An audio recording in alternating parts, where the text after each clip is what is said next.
वह पूरी दुनिया के लिए राहत भरी खबर लेकर आई। लोग ट्रंप की धमकी के बाद रात को इस खौफ और आशंका के साथ सोए थे कि ना जाने ईरान का साथ ट्रंप क्या करने वाला है, क्योंकि उन्होंने धमकी दी थी अगर ईरान ने समझौता नहीं किया तो एक पूरी सभ्यता का अंत हो जाएगा। लेकिन शुक्र है कि ऐसा कुछ भी नहीं हुआ। ईरान और अमेरिका दोनों ने अड़ियल रवैया छोड़ा और एक दूसरे की शर्तों पर बातचीत के लिए तैयार हो गए, जिसके बाद दोनों तरफ से 2 हफ्ते के युद्ध विराम की घोषणा की गई। लेकिन सवाल यह है कि आगे क्या होगा। 3 बजे बुला के उसके साथ हो जाते उसके साथ।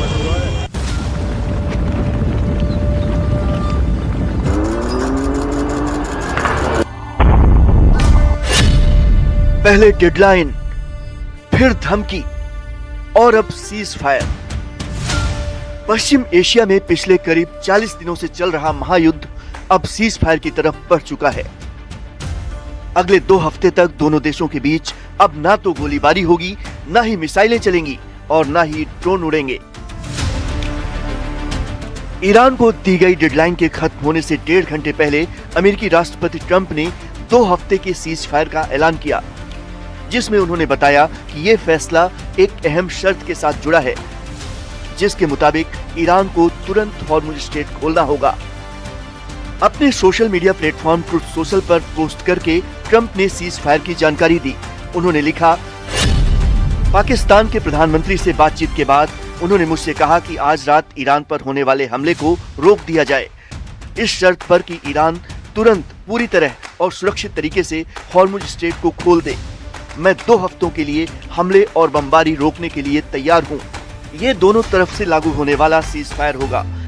हम ऐसा इसलिए कर रहे हैं क्योंकि हम अपने सभी सैन्य लक्ष्य पहले ही हासिल कर चुके हैं और ईरान के साथ लंबे समय की शांति के लिए समझौता काफी आगे बढ़ चुका है।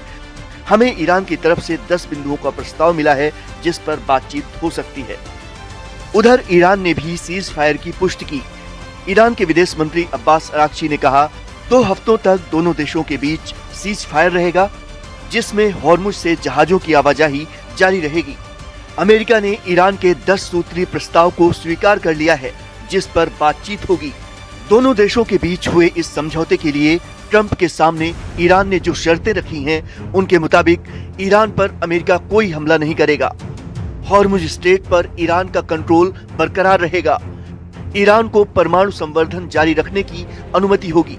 ईरान पर अमेरिका के सभी आर्थिक प्रतिबंध खत्म होंगे। ईरान पर लगाए गए सभी सेकेंडरी प्रतिबंध भी खत्म। संयुक्त सुरक्षा परिषद के सभी प्रस्ताव रद्द। International atomic energy agency board of governors के सभी प्रस्ताव रद्द होंगे। अमेरिका ईरान को जंग में हुए नुकसान का हर्जाना देगा। पश्चिम एशिया से अमेरिकी सेना की वापसी होगी और लेबनान समेत सभी मोर्चों पर युद्ध विराम होगा। उधर ईरान के सुप्रीम लीडर मुज्तबा खामनेई ने भी सीज फायर को अपनी मंजूरी दे दी है। इस्लामिक रिपब्लिक की सुप्रीम नेशनल सिक्योरिटी काउंसिल ने 2 हफ्ते के सीज फायर का जिक्र करते हुए एक बयान जारी किया, जिसमें कहा गया है कि समझौते की डिटेल्स को फाइनल करने के लिए शुक्रवार से बातचीत शुरू होगी। इसका मकसद अमेरिका के साथ होने वाले समझौते की शर्तों को ज्यादा से ज्यादा 15 दिनों के भीतर अंतिम रूप देना है। इस तरह महायुद्ध पर फिलहाल 2 हफ्ते का ब्रेक जरूर लग गया है, लेकिन खतरा टला नहीं है। अगले 14 दिनों में अमेरिका और ईरान के बीच होने वाली बातचीत ये तय करेगी कि ये युद्ध खत्म होगा या फिर महायुद्ध के नए चैप्टर की शुरुआत होगी।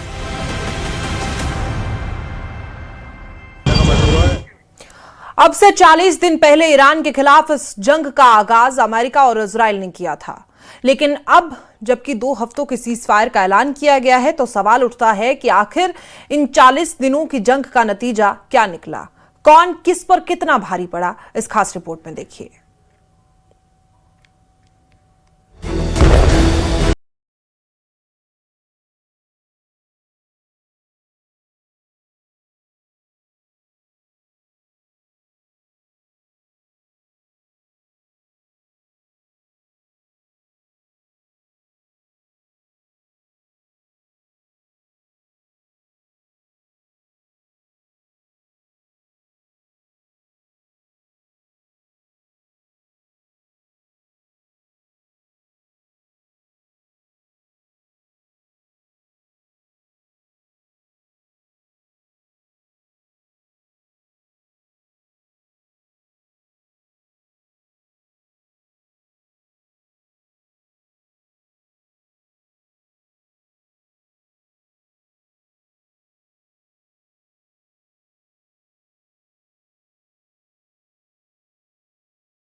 ड्रोन और लगातार हमलों की गूंज सुनाई दी।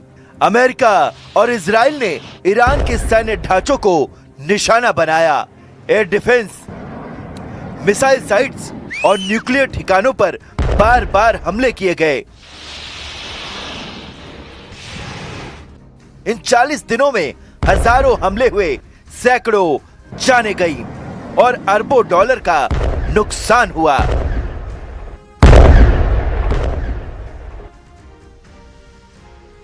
यानी जश्न और दावों के बीच ये जंग दूसरी तरफ भारी पड़ी। लेकिन जब ये जंग शुरू हुई थी तब इसे ईरान के न्यूक्लियर इरादों को चुनौती देने के मकसद से शुरू किया गया था।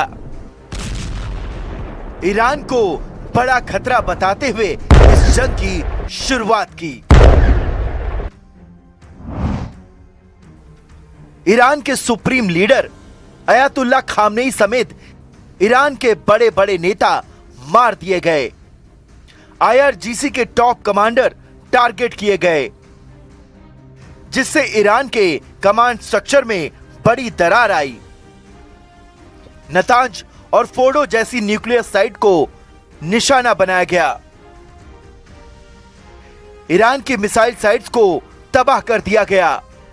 इंफ्रास्ट्रक्चर, तेल ठिकानों और कम्युनिकेशन नेटवर्क को तहस नहस कर दिया गया। यही नहीं, इन हमलों में हजारों ईरानी नागरिक भी मारे गए।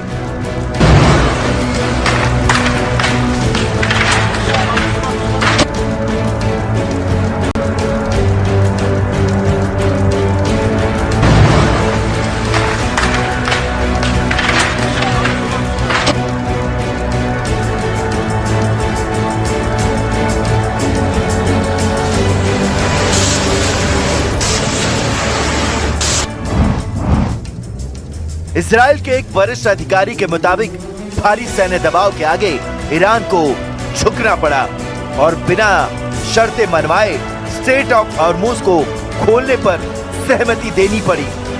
दावा यह भी है कि अमेरिका और इजराइल के बीच पहले से तालमेल था और सीजफायर भी उसी रणनीति का हिस्सा था। सूत्रों के मुताबिक ईरान को न तो प्रतिबंधों में राहत मिली, न ही जंग खत्म करने की कोई गारंटी।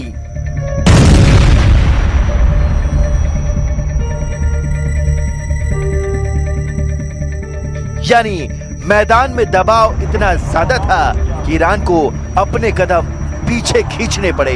लेकिन ये इजराइल का पक्ष है, जबकि जंग के इन 40 दिनों में दुनिया ने ईरान की अभूतपूर्व ताकत की नुमाइश को देखा है। दुनिया ने देखा है कि कैसे सुपर पावर के सामने ईरान ने जोरदार प्रतिरोध किया। ईरान की मिसाइलों ने इजराइल से लेकर अमेरिकी सैन्य ठिकानों को लगातार टारगेट किया। स्ट्रेट ऑफ हॉर्मुज की नस को दबाकर ईरान ने पूरी दुनिया के सामने अपनी ताकत का लोहा मनवा दिया, जिसका असर यह हुआ कि भले ही ईरान को इस जंग में भारी नुकसान उठाना पड़ा, लेकिन उससे अमेरिका और इजराइल को अब तक अपने लक्ष्य से दूर रखा है।